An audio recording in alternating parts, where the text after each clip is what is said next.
Welcome into episode 2 of Get to Know the Growlers. I'm Ian Unsworth, one of your play-by-play men for the upcoming 2021 season. I'm here at a very special location. We'll get into that a bit more in a little bit. Remember to check out all of our content on Instagram and Twitter at Kalamazoo Growlers. And before we get into our player today, our fast fact, the Northwoods League actually led the US of A in baseball attendance last summer. Over 210,000 fans attended baseball games in the Northwoods League, and no positive COVID cases resulted from that attendance. So a big congratulations to the Northwoods League and everybody involved in last summer's pod season. And so today, we've got someone who played in the pods last year, Eamon Horwedel, who is a 5'11", 185-pound pitcher from Ohio University, and also one of my best buddies from Skyline High School, where we are today. We're in our home dugout, where we used to occupy about, 3-4 years ago? Well, not the same dugout. It just got redid. Yeah, new renovations here. All this paint is new. The brick walls behind us are freshly redone. New head coach here at Skyline, John Evans, one of my former travel coaches, and worked at MSA with me and Eamon. So we're very excited for the future of Skyline. But Eamon, I want to know what it was like playing in the pods last year. What was that situation like? Well, last season overall was a big roller coaster. You didn't know when you were going to play, and then all of a sudden you were playing from the spring to summer to the fall. So it was nice to be able to just play last summer and have an opportunity to play the game, whereas I know a lot of other collegiate athletes didn't have that opportunity. So I was fortunate for that. I thought it was handled really well. We got to play just about every day. Maybe there's a hiccup here and there, but for the most part, it was very enjoyable. You performed pretty well. I mean, 1.73 ERA, 105 batters faced. Pretty nice numbers there. Yeah, I had some success. It didn't seem like it at the time. I thought my first summer in Kalamazoo was actually stronger than last summer. But, I think I played pretty well. A 3-year vet here for the Kalamazoo Growlers, Eamon is. And so you go to Ohio University. What was that transition like, going from sort of a potted summer ball system to then, I guess, fall ball at Ohio, if you had any semblance of fall ball? We did have a fall season. It was, again, a big roller coaster of a fall. One of my roommates tested positive, so that took me out for 2 weeks. And then most of our team, we had too many positive cases, so the whole team was out for another 2 weeks. So I ended up missing about a month of our fall ball season. I probably played in less than half of the weeks that we were able to actually play as a team. So it was unfortunate, but we got enough work in as a team. And what was life like on campus in terms of like weight training, classes, living situation? What was the vibe on Ohio's campus? Pretty much everybody's classes are online. All my classes were online.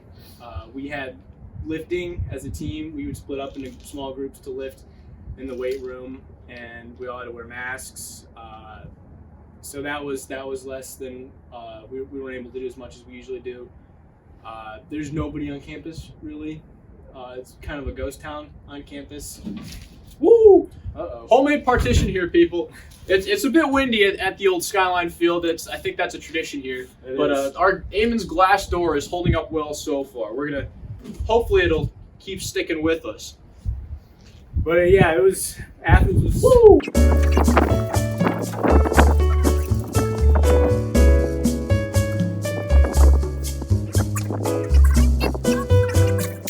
Campus life, it was a ghost town on campus. I enjoyed living there. This was my first year off campus, so I was with a couple of my friends, and it was quiet, just basically classes and baseball, and that was about it. Nothing else really.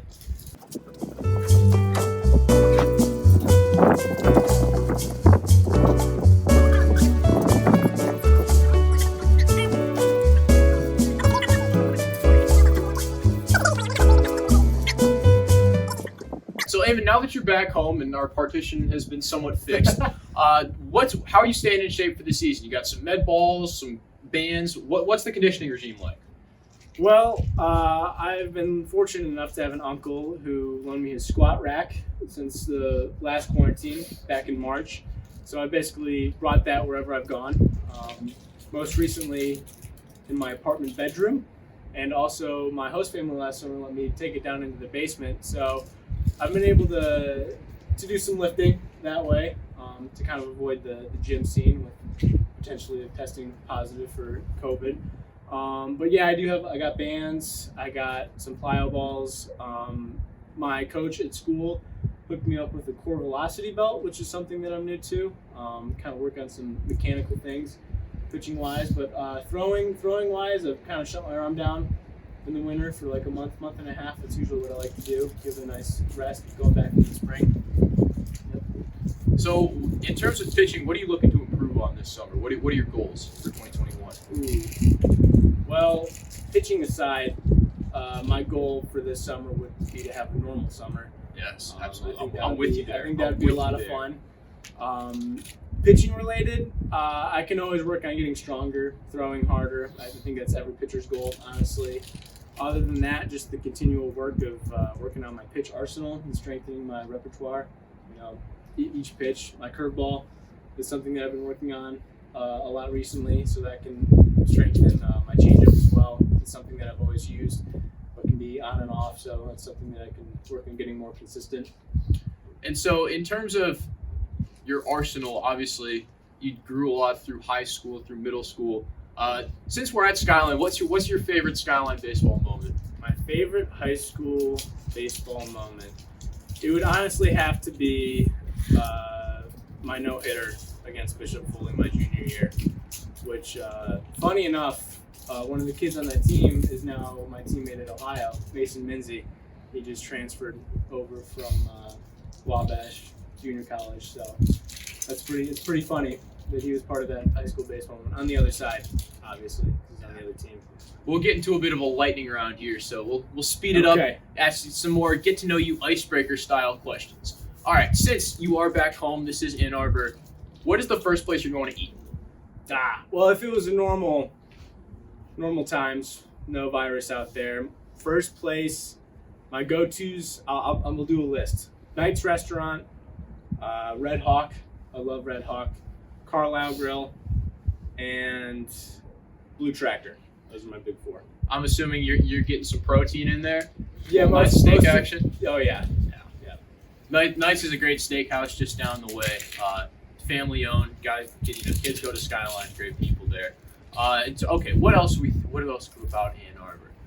What is your favorite place to go and bird watch? I know you and your dad are super into bird watching. His dad's a great photographer, and so where are you going to find some birds in the summer?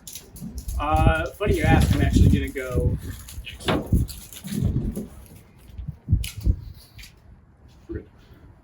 Ask again, or should I just keep going? Where are you going to find some birds in the summer?